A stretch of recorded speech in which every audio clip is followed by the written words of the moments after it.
Okay, we've got another episode of Tailwind. Today we're joined by Brian McDevitt. Brian, tell us a little bit more about yourself.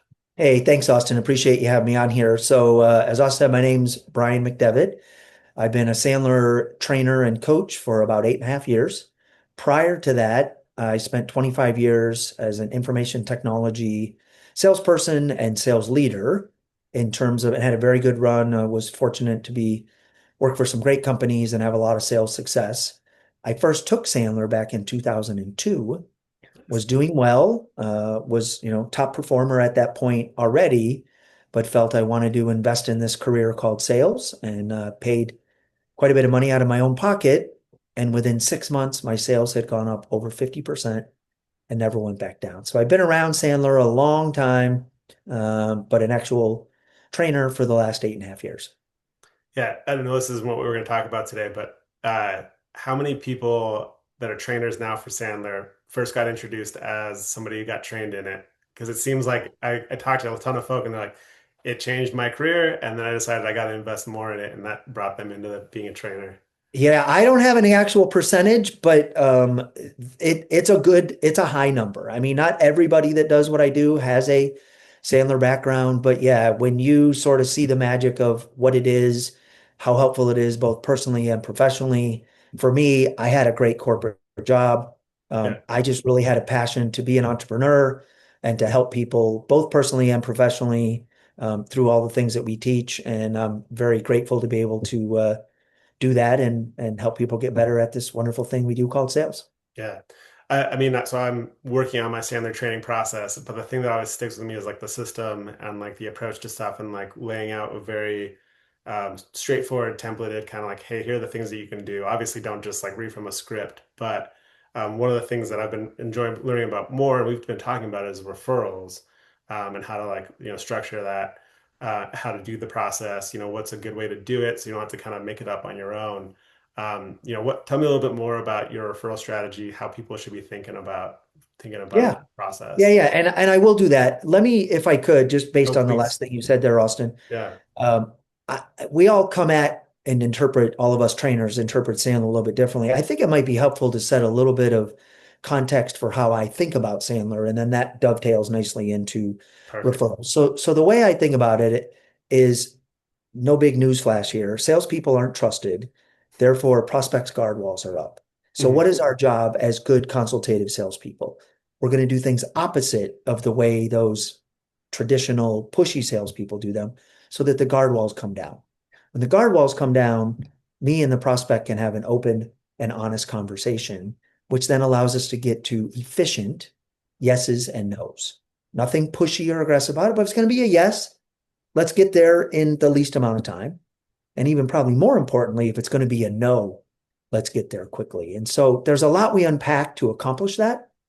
But to me, that's my short definition of what Sandler is and what it's all about. Yeah. So with that, we can kind of move over to referrals. I do think visual aids help in the learning. So I'm going to go ahead and share my screen and just step through a couple of slides here. Cool. All right.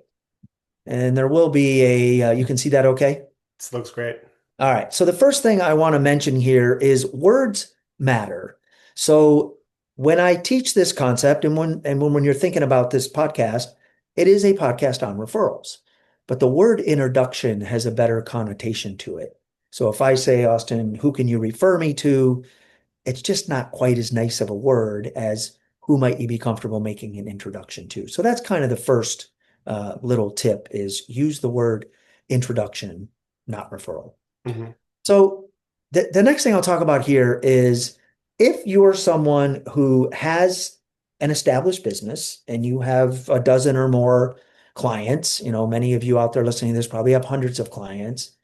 In my opinion, in my experience, referrals should be your number one source of new business. And frankly, there shouldn't even be a close second. And I'm going to give you some stats around referrals as we kind of get toward the end of our time together here. But one of the misnomers out there around when to ask, and I'm going to paint out some bullets here, is that we need to sell a deal. They need to have used our product or services for N number of months, and then we can ask. And that's a belief I used to have. Hmm. Reality is, and I'm pretty direct, so I hope the audience is okay with that. That's just wrong. That's just, what we would call here at Sandler head trash. The situation is such that at which point you've gone through a selling cycle and you've established enough trust for someone to agree to do business with you, that is a prime opportunity to ask. Products and services are not perfect. The pinnacle of your new client's excitement may just be the time when they sign the contract. And don't wait 6 months halfway through a deployment that may not have gone perfectly. It may not even have been your fault, but we're missing out. So the first thing I want to have people think about is, when should we ask? Well, at the time a deal closes is one, but another one is when you get a compliment. I have trained my brain that whenever a customer says, "You're doing a great job for me and my team," I'm going to say, "Hey, Joe, I really appreciate that." And then I'm going to go into, which I'll demonstrate here in a moment. I'm going to go into, a introduction ask. So if that's a habit we can establish, it's going to pay you back tenfold. I've already mentioned this when the deal is closing at our regular check-in calls. Yes, of course, fine to ask also after deployment. Um, in the IT world, the world that I grew up in, and it's broader than that, but QBR, EBR, QBR stands for Quarterly Business Review, EBR stands for Executive Business Review. So I just want people to be thinking sort of broad about the way that we ask and when we ask and what the timing is. And usually that window of opportunity to ask is much bigger than most salespeople think it is. Hmm. Okay. So the main reason for no referrals, no big surprise here on the first couple. The main reason why people don't, any guesses, Austin? Main reason People, why people, they don't ask. look at that. Bing, bing, bing. Yeah. The game show with uh Wheel of, well, no, not Wheel of, what's the game show called where Oh, the Family Feud. there it is, Oh, Family yeah, Feud. yeah, yeah. All right. Yeah, so there you go. Number one answer from the survey was they don't ask. Now, we'll talk a little bit about that in a minute, but this next one I want to slow down a little bit on. One of my passions besides sales is psychology. One of my degrees in college a million years ago was psychology. I also got a degree in finance, which is kind of a weird combo, but it's served me well. So I read psychology books for fun. Let me explain this not specific enough. So, Austin, if I were to ask you, if you were a client of mine and I were to ask you, in fact, I'm going to do a little mini role play here. You don't need to respond. So let's pretend you're a customer. This is the wrong way. I find one of the best ways for people to learn things is to hear it the wrong way and then hear it the right way, and they can see the contrast. Yeah. So, hey, Austin, we've been working together for about 6 months now. I know you told me you're very happy. Um, who can you refer me to that has a need for sales training? Okay. That's a terrible ask. Let me explain why it's a terrible ask. It's a terrible ask, and I'll get back to this specific enough as part of my answer. I use the word referral instead of introduction. So that's mistake number one. Mistake number two is I said, "Who do you know on all of God's green earth?" Right? That's a mistake. And I'll come back to why in a second. And the third mistake is, "Who do you know that wants to give me money?" That puts way too much pressure on you. And I'm going to contrast all this, but let me now dig deeper into not specific enough. What we know from psychology and from medical journals and such is the way the brain works is we organize information into silos. What's a silo? I see you used to work over at company X. I see you're connected with Joe Smith on LinkedIn. I see that you regularly attend the following trade show in Vegas. Now I've siloed your brain, and your brain, even if you wanted to refer me to somebody in that first ask, you can't think of anybody because your brain doesn't think across the entire Yeah. quantity of people you know. So that's where we want to contrast that. And I'll get to how the opposite of that here in a moment. But does that make sense? Anything I can clarify there, Austin? No, I think the obvious one is, if somebody asked me, I'd be like, sure. And then I'd just have no idea where to go. And then I'd probably like well intentioned, but forget about it and then not kind of go through and think it through with any sort of like process. But then I like that you're getting more specific on the siloing and the value of that, which is, I think, less obvious and not quite as intuitive on why that's going to be an important change. Exactly. Most people just don't understand that that broad ask is bad, right? That's the biggest mistake I made, right? So the referral versus introduction, I might be able to get away with that. Um, I would say the second biggest mistake, though, is saying, who do you know that needs sales training? Again, it puts too much pressure on the prospect and the client, and they're not going to give you anything. In fact, I was training a client yesterday on referrals, and they told me they were doing it over email. And I said, how's it working for you? And said, I'm not getting any. And I said, well, that's not surprising. Do it over the phone, and they're gonna start doing it over the phone or Zoom now. Yeah. So let me pull up a cornerstone of all things Sandler, and then I'll tell you how it applies to referrals. So if we're struggling with, frankly, anything in life, but let's stay focused on referrals for a minute. So all of a sudden, my customer Joe is not getting as many referrals as he would like to get. So first thing is I'm going to ask, let's go back to don't ask, right? Joe, how many times are you asking? How are you asking? What's the behavior? Are you doing the behavior? What's your mindset? Do you believe that you're doing a great job for your clients and that you can do a great job for your clients' friends? What's your mindset? Do you deserve referrals? Is it comfortable for you? If it's uncomfortable for you, they'll know, and you're going to make it awkward for everyone. It's not uncomfortable for them if you do it right. And I have some data that backs that up in a moment. And Yeah. then lastly, what's my technique? How do I go about actually asking? So the point here is whether it's referrals or anything else, I love the BAT as what I call a diagnostic tool. If a certain thing isn't happening, I mean, this could go for losing weight or exercising, right? Am I not doing the behavior? What's my mindset? What's my technique? It's one of those three. Or if it's working well, you probably have all three of these cylinders firing. Hmm. Okay. All right. The next concept here, and I only have one more concept, and then we'll get into some demonstration of contrasting a better way to do it here in a moment. Is so there's a cool concept. This is not a Sandler concept called the Pareto principle. It's very broadly true. It's a mathematical principle, I think, originally, but you can look it up. Your listeners can look it up. But here's how it applies to this. 20% of our efforts in the world lead to 80% of our results. If we're good at referrals and introductions and asking for them and getting them, that should absolutely unequivocally be part of the minimal effort that leads to the maximal results. In fact, my belief system and my experience and my clients' experiences, the absolute number one way to build pipeline is referrals. The next one is a giant step down from that, whatever that thing may be, networking events, trade shows, sitting on panels, industry expertise, etc. And then we work down through and probably end up somewhere around cold calls. And I'm not here to say that people shouldn't do cold calls. If it's part of their prospecting motion, have at it. That's something that we teach how to do as well. But the reality is, if we're good at this and if we do it, it should be absolutely part of that 20% that leads to 80% of our results. Okay. And then the last thing before I demonstrate the better way, the improved way to do this is so when I said before that this absolutely works and most people don't ask and all these kind of things, here's what the data shows. And this to me is really important for the listeners to understand. Your clients have been surveyed. Thousands of clients have been surveyed. And they've been asked, are you happy with company XYZ? Are you happy with company ABC? And they say yes.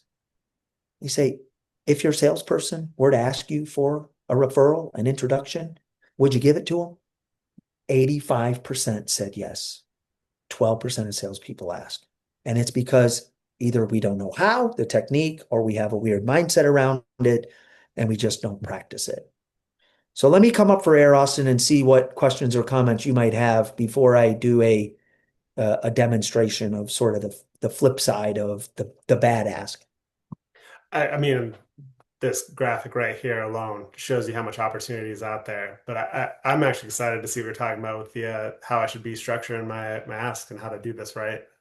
Yeah, absolutely. So let's you and I just kind of step through this. Is that all right? Sounds perfect. All right. So let's pretend, just to give it a tiny bit of context, let's pretend that you're a VP of sales, you've got 20 salespeople, and You and I have been working together 6 months. Okay. Give us a little bit of context. Okay. So, hey, Austin, good seeing you again. I know we have a regular monthly check-in, and so here we are in early July. I just wanted to confirm that things are going well with the team. Anything I can do to do a better job for you? Everything's fantastic right now. Really enjoying the results at the moment. All right, good to hear. And if something comes up, you'll let me know. Of course, yeah. Okay. So it may or may not surprise you, but most of my new business comes from introductions, Austin. And if you and I can come up with a few names of people that you know well enough, would you feel comfortable sending them an email and copying me? Yeah, that sounds reasonable. All right, now out of role play for just a sec. Yeah, 20% of the population, the data shows, no matter how happy they are with you, is not going to make an introduction for you. yeah, And if you were to say no in that example, I'm done and I'm going back to my normal agenda. No sweat, no stress, no awkwardness. Okay. yeah. All right. So now back into role play. So, hey, I appreciate that very much. I was hoping you might say that. I hope you don't mind. I did a little bit of research before our call here today, and I saw on LinkedIn, it looks like you're pretty well connected to Joe and Sam. Of course, I would give you last names in the real world. Do you know either of them well enough to make an email introduction? Yeah, I do. I know Sam pretty well. Okay. You know Sam. All right. So I'm just going to jot down Sam here on my note. Um, Perfect. Now, let me be clear, Austin. He may not need what we have. I'm hoping Sam's a good guy. You're a good guy. I'm a good guy. We're going to have a 15-minute casual conversation. So, what I normally suggest here, if you're open to it, is I have a very short email template that I can send to you. You can modify as you see fit, and then you'll go ahead and fire an email off to Sam and you'll copy me. Would something like that be helpful? Yeah, it saves me a little bit Okay. of time, so I don't have to write up this whole email myself. Exactly. That's the Yeah, idea, right? Make it your own, but it typically saves you a little bit of time. Now, here we're coming into the holiday. There's no real rush on my end, but just so that you and I leave our call here today with clear expectations, when do you think you'd have an opportunity to send that email to Sam and copy me? yeah. 4th of July weekend, we're probably going to try to head out Yeah. as soon as possible. So maybe into next week. End of next week. No sweat, no sweat. So if for some reason it gets buried, I haven't seen it, toward end of day next Friday, how would you like me to just, ping you? Ping me on that Tuesday afterwards. That works. Okay, via email, text, what do you prefer? Shoot me a text. Text. All right. So I'll put a note in my calendar to do that. I'll send you over that template, and I really appreciate you making an introduction to Sam. All right. So end Pleasure. role play clip. All right. So first question I have for you, and I want you to be honest. Yeah, How did you feel? And feelings are important, right? We are one of the things we talk about in Sandler, and we know from psychology is that people make decisions emotionally and then they rationalize them intellectually. We are another way to think about that. I read a great quote in a psychology book. We are emotional beings that think. We yeah. are not thinking beings with emotion. It's all about where that emphasis is. So whether we're role playing or it's the real life, we still have feelings. So how did you feel having that conversation with me? Just felt like a Yeah, professional, easy to have conversation. Didn't feel right. out of the blue or weird or anything. Yeah. Yeah. It's not pushy. It's not awkward. And the other thing I want to point out to the listeners is the little move I made at the end is what we call a post sell. Most Mhm. people don't do that. And that's the whole bit about how much time do you need? How would you like me to follow up? Because here's what happens all the time. You say you'll introduce me to Sam. I send you the template. I didn't do the post sell. Now it's next Thursday and I haven't seen it. And I've got all kinds of thoughts going through my head. Oh man, should I follow up? Should I not follow up? We have all this machinations going on in our head, and it's no good for anybody. Now, when it's that following Tuesday and you've told me to text you, I don't feel awkward texting you, and you don't feel like I'm being a pest texting you because I'm doing exactly what you asked. And Yeah. I'm not pressuring you. If you just said, give me 2 weeks, no problem. And you're going to buy into the date because you provided me the date. Alternatively, here's what a lot of salespeople do. Well, I know we're coming to the holiday weekend. You think you can get that sent out by next Wednesday? You say yes, but you're not committed to the yes because it was my date, not your date. So that's the opposite. So again, I use the word introduction. I asked you, I had specific names. That's best. Second best is I see you used to work over at company X, company Y. You belong to these associations and groups and trade shows. Those are my siloed approach. So plan A, strategy A is feed them names that are in your ideal client profile that they're connected to. Strategy B is the silos, right? That we talked about before. But again, the flip side of the wrong things, I used introduction instead of referrals. I gave you very specific names and I made it such that not who wants to give me money, who might be open to a 15-minute casual conversation. Hmm. And that's the opposite of the first one I did. Yeah. So And, that's what I got. I mean, that's a fast sort of, I do this as a whole hour class with breakout and discussion and how might we modify it. Lots of flexibility within Sandler. What we always tell people is understand what we're trying to accomplish, the underpinning psychology underneath it, the whole bit about guard walls down, making people comfortable, right? Being other-centered, not being self-centered and not being pushy or pressuring people. But I have people practice it. I say make it your own, use your own words, but understand the psychology and the intent. That's the key word there, the intent behind what we're trying to accomplish. And I've just seen people, in fact, one quick story comes to mind. One of the times I didn't mention we can ask for a referral is somebody who gives you a no.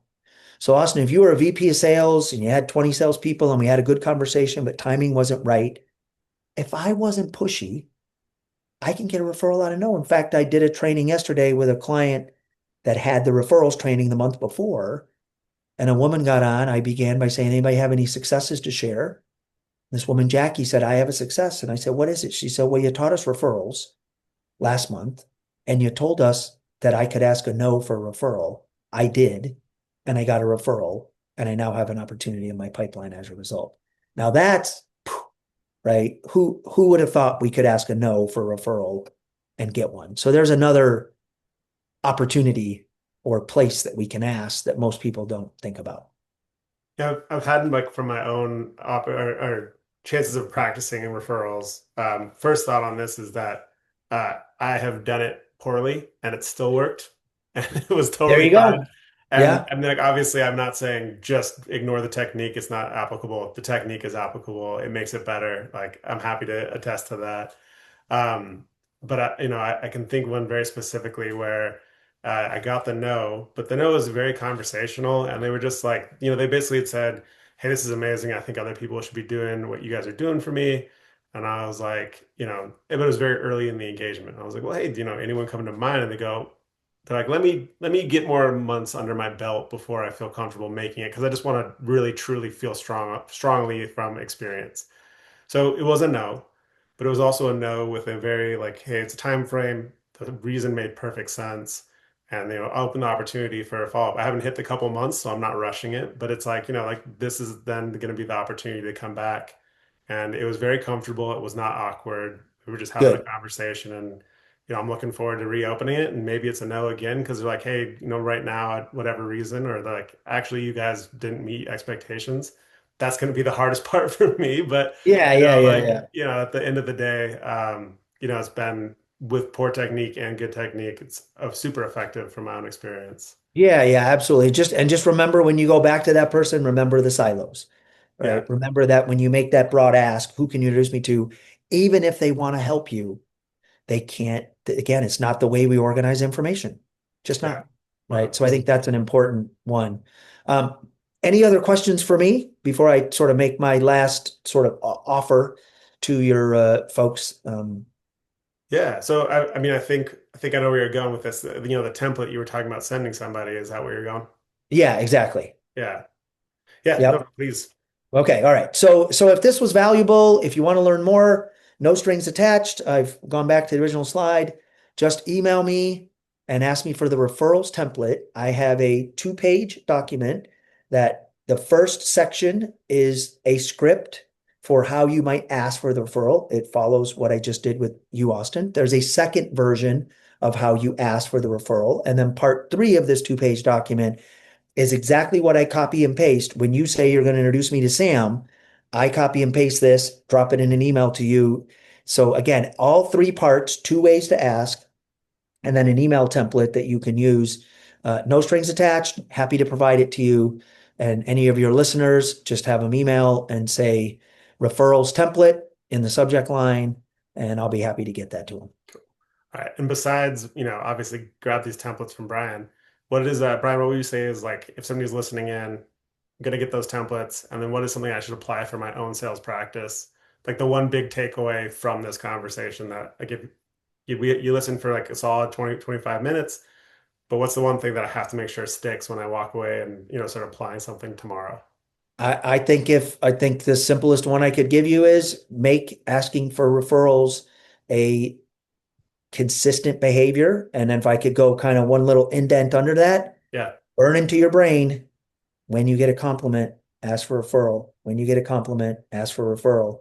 If you can kind of burn that into your brain and all your listeners can burn that into their brain, they're going to do better.